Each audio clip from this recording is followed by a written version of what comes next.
So in case your recipe calls for self-raising flour and you don't have, this is a very quick, easy step to follow instead of you dashing to the store to get one. The first thing you want to do is to measure your all-purpose flour. So this is how to properly measure your flour. This is the right way to do that.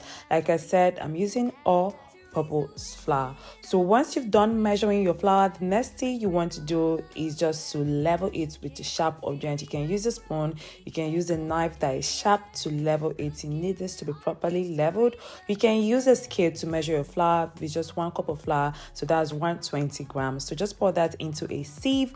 The next thing you want to do is to add in there some baking powder. So also make sure that you level that as well.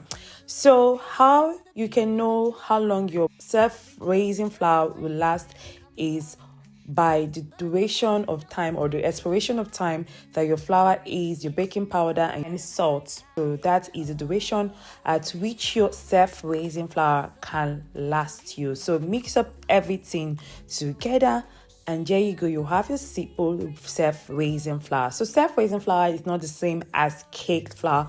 They are two different things. So in case your recipe calls for self-raising flour, that is it. Simple. Just pour that into an airtight container and store that depending on the expiration of all the ingredients that you use to make this. So you can use this to make this delicious bread. I have it on my channel, so click the link in the description box below for you to make your own delicious bread.